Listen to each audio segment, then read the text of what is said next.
I'd like to call to order the Plan Commission meeting for Tuesday, May 28th. The first order of business will be a call to order and a roll call. Elam. Here. Keach.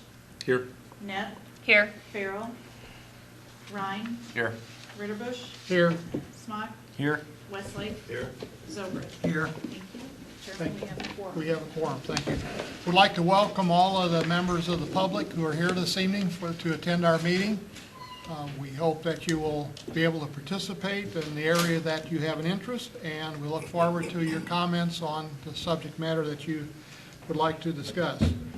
The next order of business is the approval of our minutes of our last meeting, which was a regular meeting of April 22nd. The minutes were distributed with the agenda for this meeting. Do any of the Plan Commission members have any questions or comments or corrections to those minutes? Hearing no Plan Commission member wishing to speak to the minutes, I'd ask for a motion that they be approved. So moved. Motion is made. Is there a second? I second. Motion made and second that we approve the minutes as they were published and distributed. All in favor say aye. Aye. Opposed? Minutes are approved as they were distributed. The next order of business, because at the May meeting, the chairman for the past 2 years has an opportunity to become a plan member again.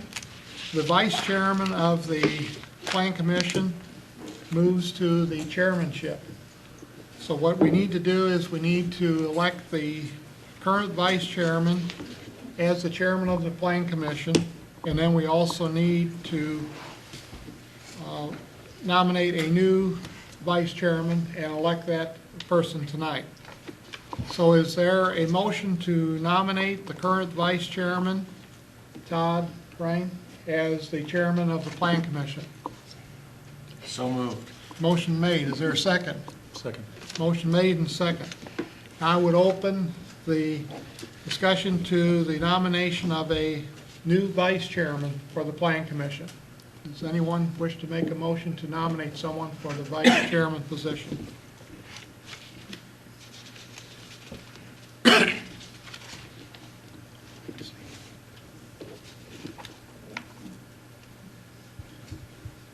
Don't be so eager. Someone, Everybody's so bashful.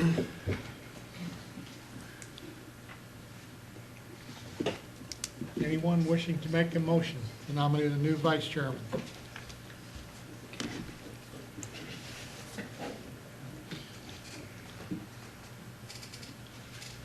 We do need a vice chairman in case the chairman cannot preside at a meeting.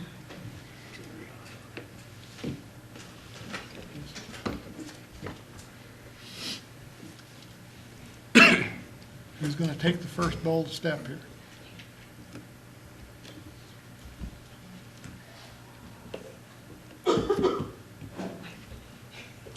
Is Mr. Farrell here tonight? Perfect. Do you wish to nominate Justin Farrell? Sure. Motion been made to nominate Justin Farrell as the new vice chairman. Is there a second? Second. Motion made and second that Mr. Justin Farrell be nominated as vice chairman. I'd ask the clerk to call the roll on the election of the chairman and the vice chairman. Elam. Yes. Keach. Yes. Neff. Yes. Ryan. Yes. Ritterbusch. Yes. Smock. Yes. Westlake. Yes. Zobrist. Yes. Thank you. The nominations are carried, so Mr. Ryan, you are now the new chairman, and with that, I will relinquish my position here as chairman and ask you to take over the rest of the meeting.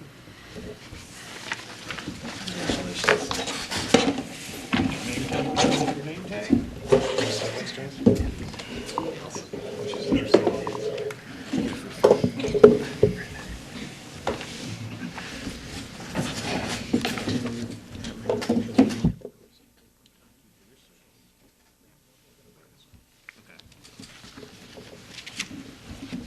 So the next, this is the next one we're talking about. Yeah.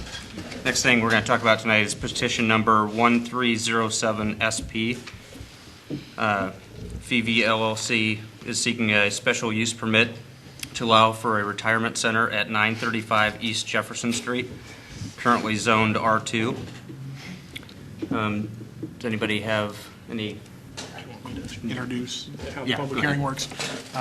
We'll be having a public hearing tonight on a matter that Todd just introduced. This public hearing is being held pursuant to published notice. Any person wishing to address the Plan Commission will be afforded an opportunity to do so. If you wish to address the Plan Commission, when it's your turn to speak, you will be sworn in under oath or affirmation by our court reporter, and you'll give your testimony as such. At the conclusion of the public hearing, the Plan Commission will make a recommendation. The Plan Commission makes recommendations only to the village board, and the Plan Commission's recommendation will be passed on accordingly. Is there anybody from the audience that would like to speak to this from, am I pronouncing it right, Phoebe? That's the owner. We're actually the agent or the potential buyer. Okay. Would you like to stand and be sworn in? Sure. Do you solemnly swear or affirm to tell the truth, the whole truth, and nothing but the truth?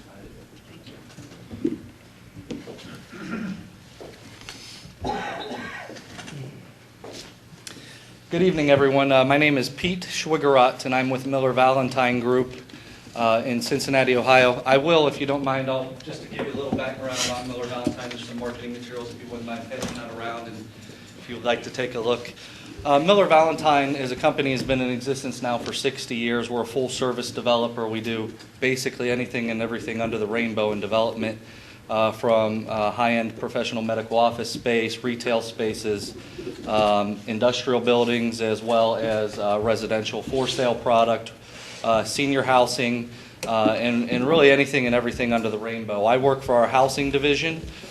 We have been developing housing now for 20 years. We've developed, own, and manage at this point around an 11,000 units of apartment units. It's a mix of senior housing, conventional apartments, for sale product. We still own and manage everything that we've developed to date over that 20-year period. We've grown into now 20 states that we develop in. Basically, anything this side of the Mississippi is pretty much our territory. We're now in Texas and a couple other states as well. Miller Valentine, as a multifamily developer, is considered about the 20th largest multifamily developer in the country right now. I hope that doesn't scare you because of our scale or size, but I only mention that because hopefully that will give you a little confidence in our track record and our ability to perform. Certainly the past 5 years have made development tough on everyone.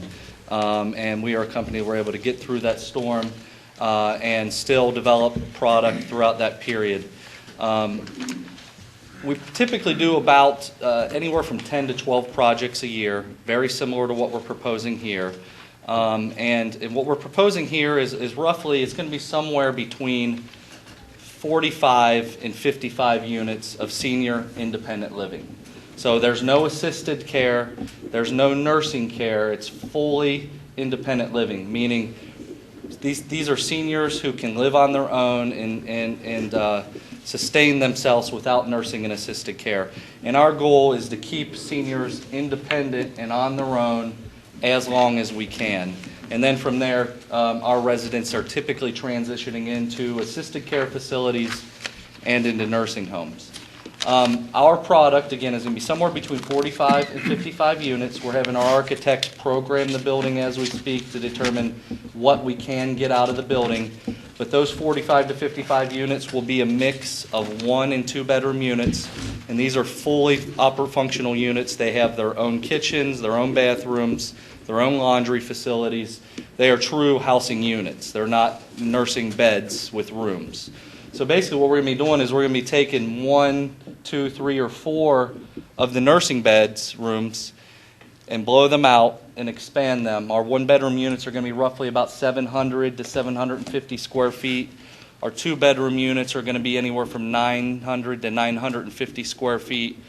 100% accessible, full of a bunch of universal design features, and these are features that are designed specifically for seniors to improve mobility and accessibility throughout the unit. Additional light, larger hallways, turning radiuses in the bathrooms, the grab bars, lower sink tops, roll under sinks, all of these things that make life easier on seniors as they age. So again, with a ranch-style building of this sort, we already have a lot of zero-step entries. It's a nice, flat, functional space. We're going to be blowing out the entire insides of the building, though. The entire project as a whole is going to range somewhere between $8 and $10 million. The whole building is going to be gutted and facelift. There's going to be a new roof on the building, new windows on the building, new soffit on the outside. We're going to be re-landscaping the building. Internally, pretty much it's a gut job. We may save some of the mechanical systems, but otherwise we're blowing out all the rooms. We're completely reconfiguring the space to make for true housing units rather than nursing bed units. From the site or from the streets, you're really not going to see any change other than the building is going to be upgraded and improved, a new roof, new windows, new landscaping, on-site management that's going to be there to take care of the property. I'm sure that there's been a lot of maintenance burden that's probably shown over time with the building. Certainly, we would have a full-time on-site manager. We'd have a full-time on-site maintenance person. That's not only for caring for the building facility, but also caring for the residents. The development will have a host of what's called supportive service features. So we'll be offering curb-to-curb senior transportation, medical referral. We don't do medical care, but we do assist with the referral programs and get the seniors the medical attention they need. We do have in-home meals programs, light housekeeping programs for those who can't keep up on some of the housework. This project will be age restricted, 55 plus, no exceptions. It's part of the deed restriction and requirement of the property. We've got about 2,000 of these units in our portfolio, and while it is a 55 plus age restricted, typically a facility of this type is going to average about a 78 to 80-year-old resident. So it is picking up true retirees, folks living on fixed incomes, who really need to stay away from the assisted and nursing care as long as they can because it's just so darn expensive. To get into an assisted care facility or a nursing care, you're upwards of $2,000 to $3,000 a month for that type of care. We're able to provide that for under $1,000 a month. So it's a much more affordable way to house seniors and separate the care, keep them independent as long as they can and out of the Medicaid system as long as we can. And certainly at some point they have to transition into that type of facility. We're applying through the state of Illinois for funding. It's called the Housing Tax Credit Program.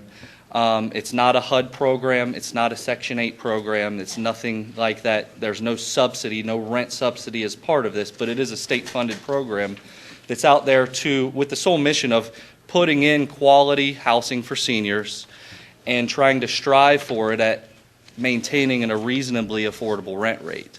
And ultimately, as seniors in your community age and they have homes that over time take a lot to keep up on, especially if you're a widowed single and you're in a $150,000 house and it's got roof upgrades that are going to have to come at some point, and HVAC and taxes and insurance, snow removal, lawn care, water bills. All of that is a burden as we get later in life.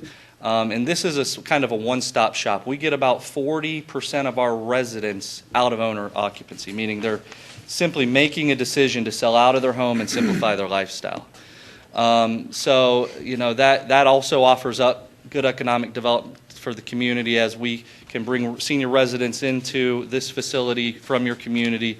That also allows younger families that can come in and buy those new homes and reinvest in the community that way as well. But ultimately, we would start this project probably in February of next year if we can receive our funding. It would take 1 year to build. It would happen all in one construction effort, 1 year construction period. And so in theory, hopefully we would have units ready to rent about 1.5 years to 2 years from now.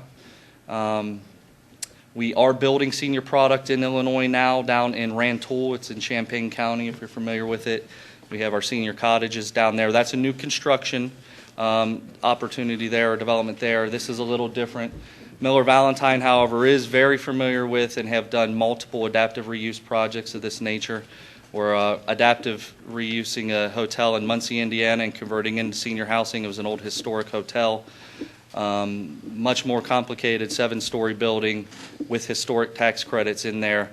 This is a little simpler. We do not have the historic tax credits to deal with here. This isn't a historic building, but it is ultimately a reasonably sound building that really just needs to find a new use and home, and we think this would be a great use for the building, and we hope we can gain your approval to move forward. And certainly, I'm sure there's lots of questions, and I'm happy to answer any questions that you or the residents of the area have.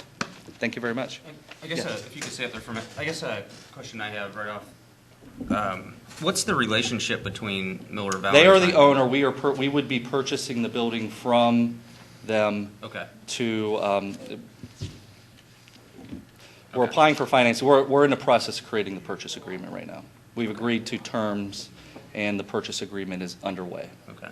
Would there be any changes to the roof line at all, or you're planning on keeping that a flat? As of now, we would anticipate a flat roof. If we got into some major structural issues up there, it's possible that we would gable it out, but as of now, I'm thinking we're just putting a new rubber membrane on, redoing all the soffit and fascia and windows, and you probably got a pretty sound building at that point. We'll probably be blowing in additional insulation. We spray foam all the inside walls and a lot of things of that nature, but nothing other than just freshening up. There wouldn't be any changes anticipated the exterior of the building other than new product being put on.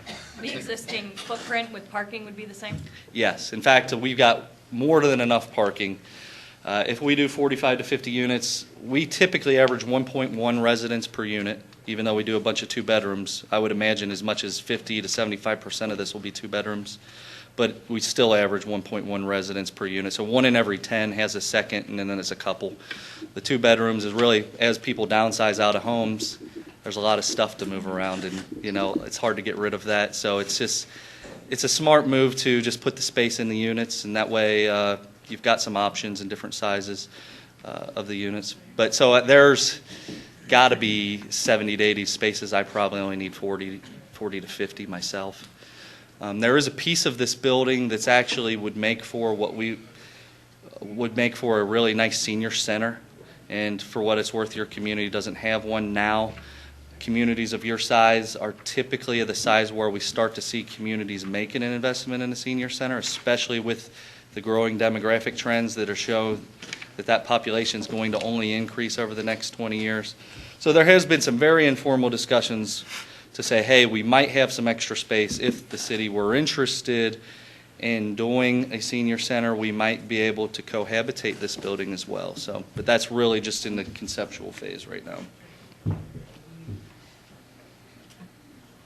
Are any garages proposed? No. There are currently garages on that, at that facility though, right? There is a maintenance garage. Yeah. That would be preserved. All the entrances would be from the interior? Yeah, all the units would access from the interior. All of the exterior doors would get security cameras, additional lighting, and electronic fob system. So all you're not fumbling for keys, you're just putting that electronic thing on there, it beeps, and you open your door. You brought up to date with the National Energy Code? Yeah. And in fact, with our state funding, we're going to be required to, I believe it's the National Green Building Standard. Different states use different green building requirements. I think in Illinois it's National Green Building. If it's not, it's Enterprise Green. So we will be meeting all those green standards. Very high energy efficient building that we'll be creating here. I think the ERS ratings are going to be down about 69 to 70, which I don't know if you're familiar with that terminology, but that's about as really as good as you can get without going to things like geothermal and very, very costly upgrades from there.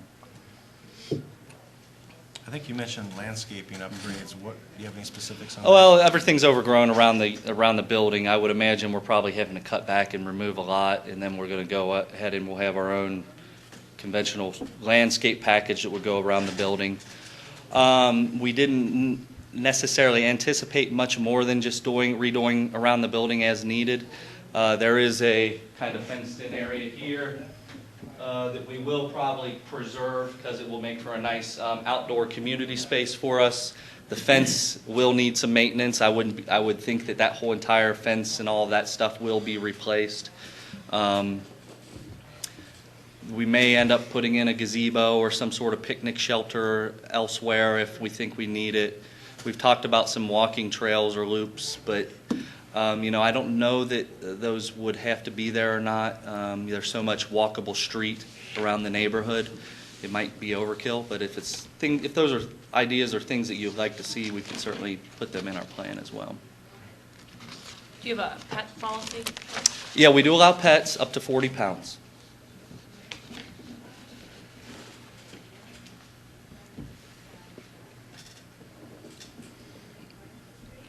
We do, obviously, with owning 11,000 units, we take the very most stringent approach we can to who we rent to. Certainly, there are fair housing laws that make us have to do certain things, but as far as the background checks, no felonies, no criminal activity, no domestic violence, any of those types of things that come up in our background check, that is a legitimate reason to not rent to someone, and we take the very most stringent approach when it comes to renting.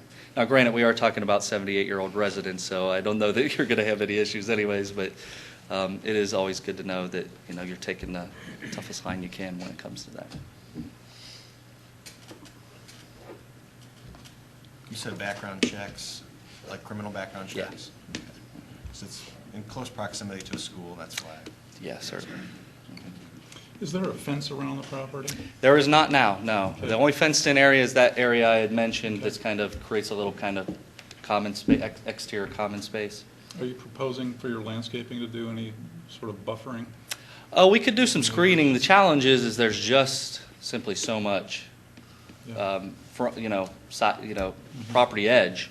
If we were to come in and do an evergreen every 20 or so feet, something like every 20 to 40 feet, that's something we can do, but how much screening is that really going to create, in the end? We could do some shrubbery and some landscaping, but Well, we have zoning ordinances on that kind of yeah, thing. we would certainly be meeting all of your minimum requirements of your code. Right. We're not asking for any variances from whatever your code states today.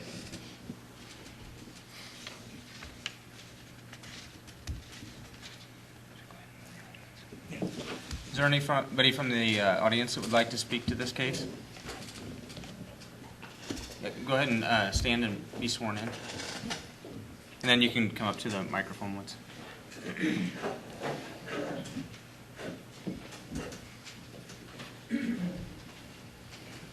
your right hand, please.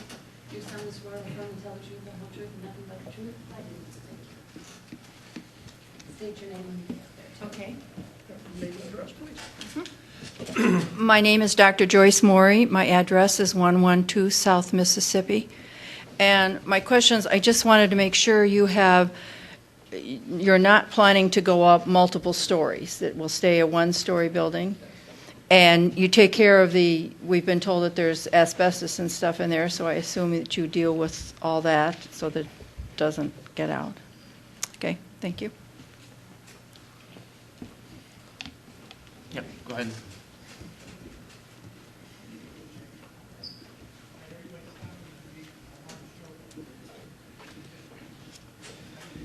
raise your hand, please.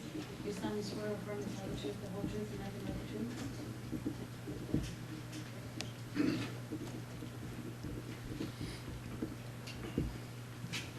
Good evening. My name is Dr. John Morey. I'm obviously related to the previous speaker.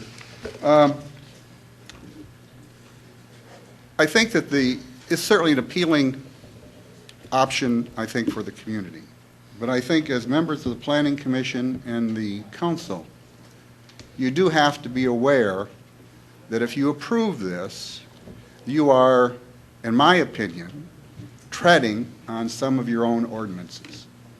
I know of at least two, and perhaps the third ordinance, that apply directly to the fact that when you have this kind of situation within the city, it is your job to return the property in the area to its original zoning criteria.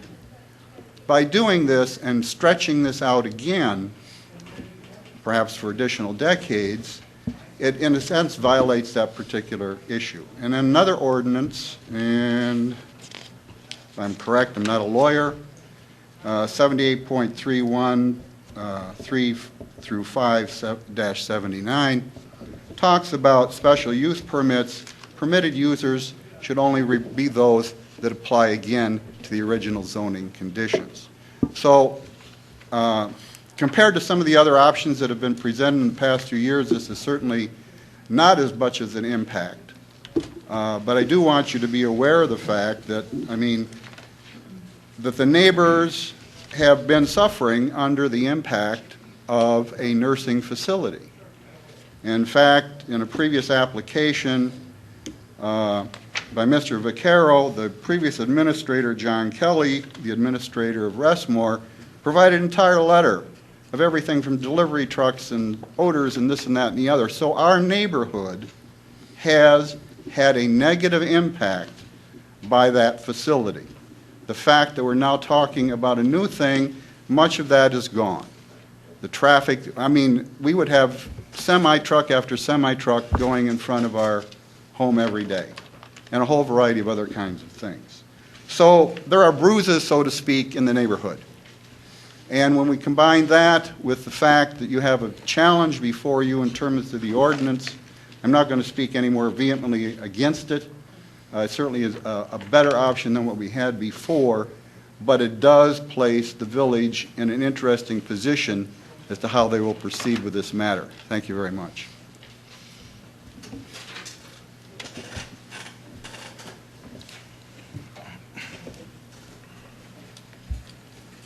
Is there anyone else who would like to speak to this case?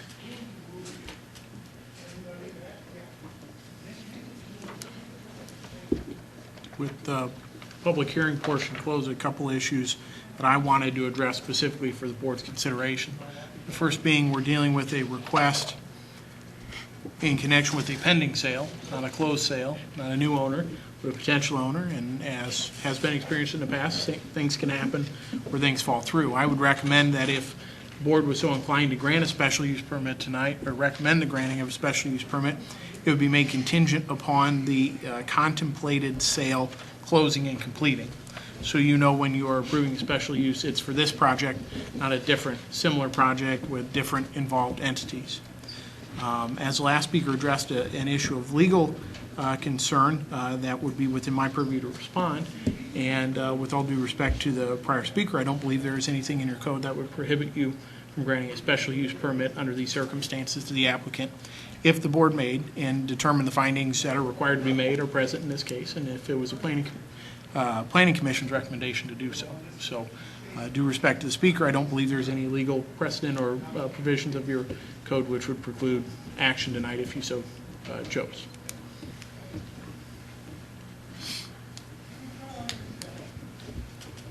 With that, is there a motion to approve this petition? Or does anyone have anything else they'd like to discuss about? I live about a block and a half from this facility, and I drive by it every day, and ever since it was vacated, I ask myself every day, what is the best use for this property and this facility without just taking it down to the ground and changing to residences, which it may or may not happen. And this is the only thing I could ever come up with that was a good use of the property. It does not disturb the neighborhood less than what was previous because there are no semi-deliveries, there are no food preparation, so it's really more of a residence neighborhood than it is commercial neighborhood as it was before. I think this is a very good use of this property.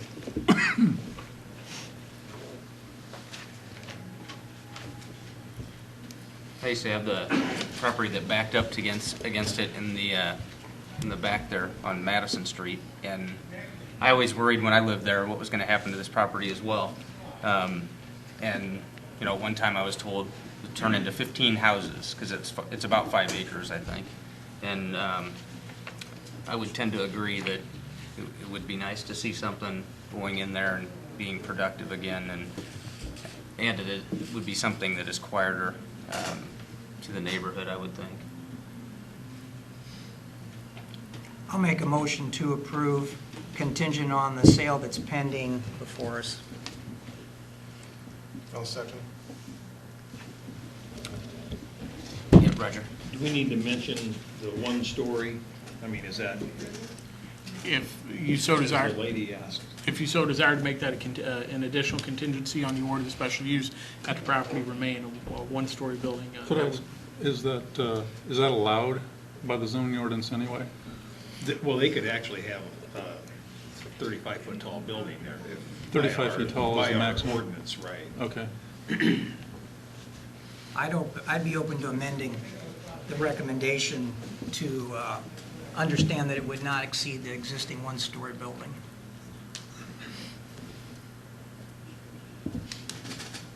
Would that restriction allow them to gable if necessary? It would still be a one story, but, right, there's not a height restriction there necessarily, it's just the one story. Gable would be okay, correct? That's my interpretation of. Yeah, that'd just be changing the roof. It'd still be a one-story structure, so I wouldn't tie their hands there.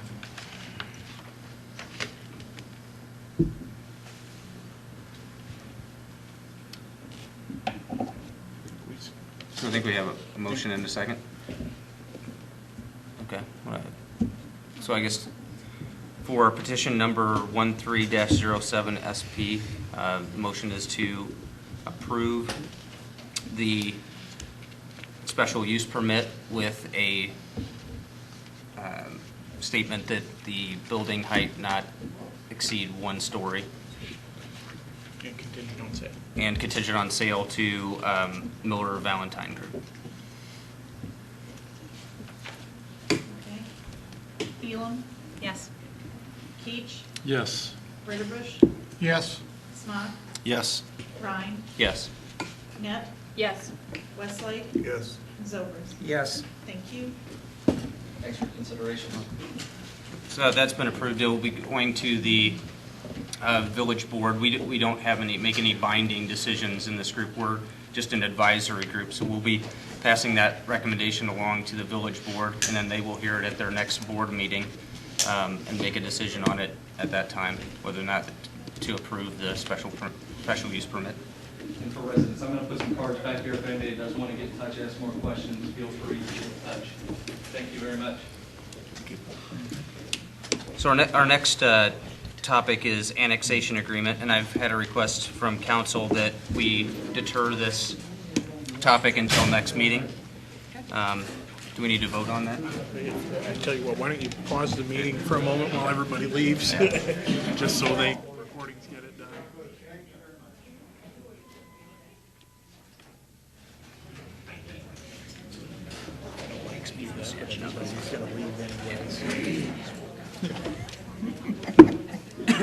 Call me.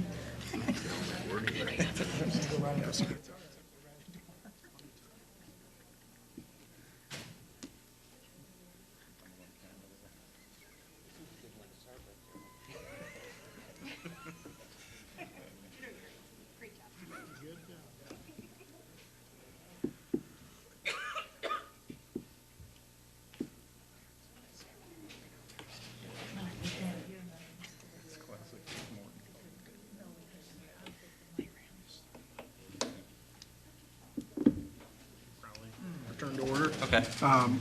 You had asked before we reset or took a brief break whether we need to motion a second to continue the hearing on the Wolf Crossing Phase 3 annexation agreement.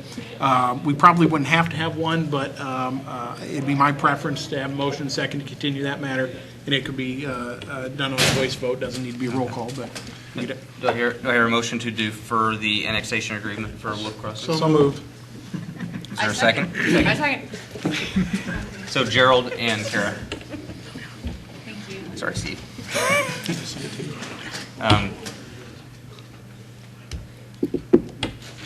All in favor, say aye. Aye. Those opposed? Okay, so our next order of business is the continuation of residential commercial mixed-use zoning classification. I did speak to Justin Farrell, and he had, I'm not sure how he came in contact with this person, but he came in contact with the person that's the chairman of the Plan Commission for a Chicago area suburb, Naperville, and he had pages of information, he said, that were pretty good, so he thinks there were some cautions there for some pitfalls that they found that they cautioned him to not make, get down that road. So he said when at the next meeting, he would have something to present to you and to act on. So let's continue till next meeting with that.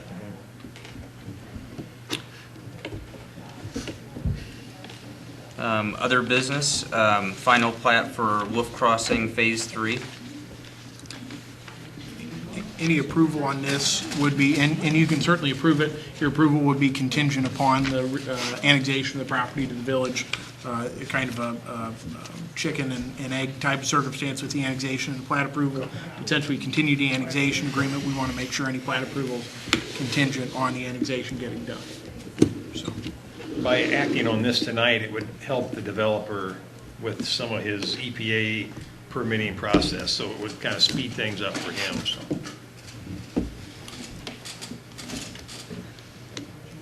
So is there a motion to approve the Wolf Crossing Phase 3? I'll make a motion to approve, subject to the annexation agreement. Second. Call the order, or roll call. Elam. Yes. Rhine. Yes. Net. Yes. Keach. Yes. Ritterbusch. Yes. Smock. Yes. Westlake. Yes. Zobrist. Yes. Thank you. Next one we have is preliminary final plats for Ginrich subdivision of Lot 1 in Schrock's industrial subdivision.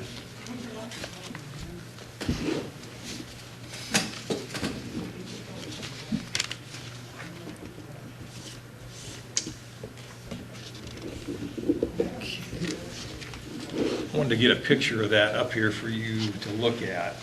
And the property that we're talking about is this drive that comes back.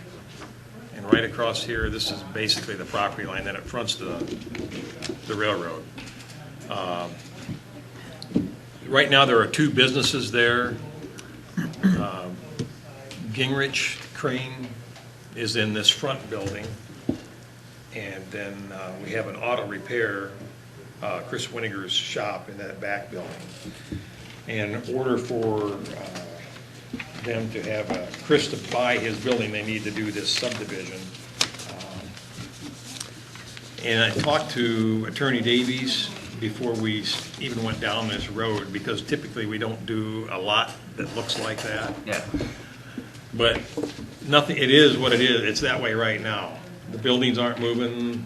The only thing we're doing is giving them a way in which to sell off part of that property. We aren't making it any more non-conforming. So he thought that was acceptable. So now we are here with the plat before you. So. Does anybody have any questions on that? Are they sharing the driveway? They will be sharing the driveway. Okay. Yeah. It's the front portion of Lot 1B that's going to be sold in? What's that? It's a 1B lot that's going to be sold? Yes. 1A is what's going to be sold. The back building. Okay. Yeah. So is there like an easement? That's Winiger's business right now? It's an existing business, yes. Would there be an easement of some sort or something on that driveway? How does that work? Yeah, I'm sure they'll have some agreement, because they'll have to share in repair or whatever. Is that Autobahn's? Autobahn storage yard is to the left of that. So have we talked to them at all? I'm assuming they. I haven't, no, I mean, I wouldn't think it would affect them any. Can you improve their property? Yeah. It's, and they've all, since this photo was taken, that they put new pavement all the way back there. That driveway's all been resurfaced, and it's really pretty nice now.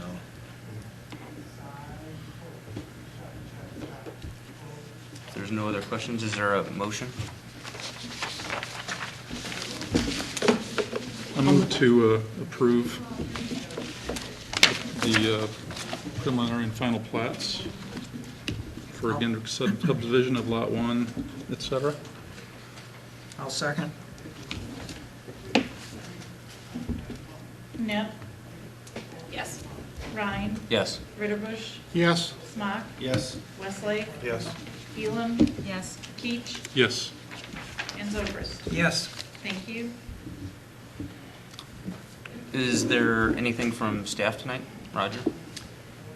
Nothing tonight. Mr. Newhouse? Question, we had a discussion about the continuation of the residential and commercial mixed-use zoning. Do you need a vote to continue that? It would probably, thank you for catching that. It would probably be in order as we did before to do a vote, voice vote after motion second. Thank you. So is there a motion to continue the residential, commercial, mixed-use voting classification until next meeting? So moved. Is there a second? All in favor? All in favor? Aye. Those opposed? I have nothing else. Did anybody on the planning commission have anything they wanted to bring up tonight or talk about? I would just like to thank Mr. Ritterbusch for his leadership as chairman and the time that he spent preparing for meetings, and really appreciate your leadership. Thank you very much. Definitely. I second that. With that, can I get a motion to adjourn the meeting? So moved. Is there a second? Second. All in favor? Aye. Aye.